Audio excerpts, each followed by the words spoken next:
What if your guardian angel isn't someone else? What if your guardian angel is you? Not the you looking through your eyes right now. I'm talking about the part of you that never forgot where you came from.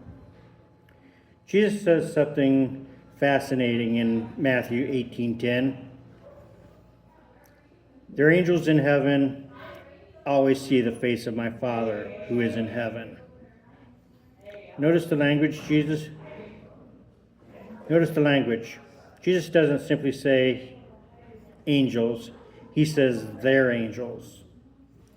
So what exactly is the relationship between the person on earth and their angel in heaven? Christianity eventually developed the idea of guardian angels, heavenly beings assigned to watch over human beings. Maybe that's exactly what Jesus meant. But Aquarianism allows us to ask another question. What if he was describing something even closer to us? What if what we call the higher self is what another tradition might call the holy guardian angel? Think about Enoch. Genesis 5:24 tells us, Enoch walked with God, and he was not, for God took him. The Bible doesn't tell us much more than that, but later Jewish mystical traditions developed an amazing story around Enoch. In 3rd Enoch, the human Enoch is transformed into the heavenly being known as Metatron. Now that doesn't prove that everyone has a Metatron hiding somewhere above them, but symbolically, it's fascinating. A human being walks with God, draws closer to God, and eventually becomes identified with a heavenly existence.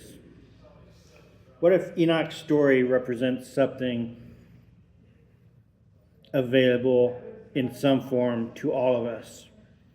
What if there is an earthly expression of you, a higher expression of you, one experiencing limitation, uncertainty, incarnation, while another remains turned towards the divine?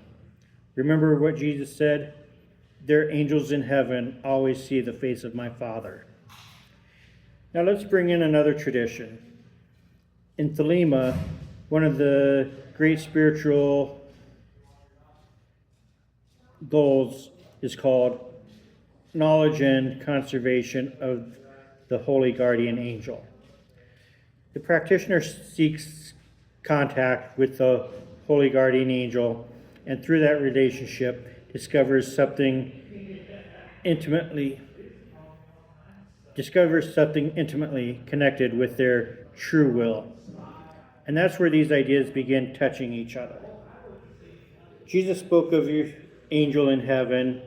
Jewish mysticism gives us Enoch becoming Metatron. Thelema speaks of encountering the holy guardian angel.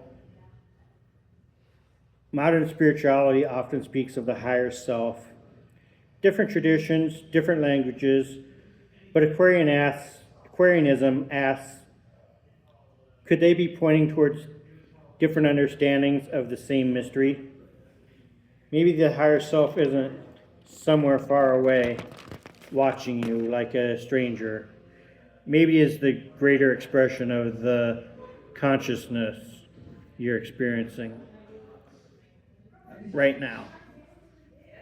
And maybe discovering your true will means bring these two expressions into alignment.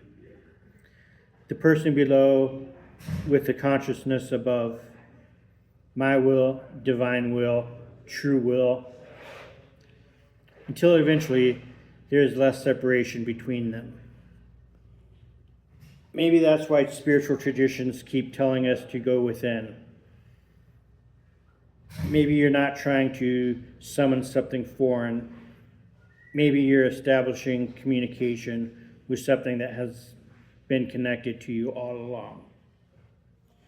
So I can't tell you that your higher self is your holy guardian angel. Neither can the Bible. But I can ask the question. Jesus said, they're angels in heaven, always seeing the face of my Father. So who's your angel? Maybe your guardian angel isn't another being assigned to follow you around. Maybe it is you, more completely than you've ever known yourself. And maybe awakening isn't becoming something new. Maybe it's finally meeting the rest of you.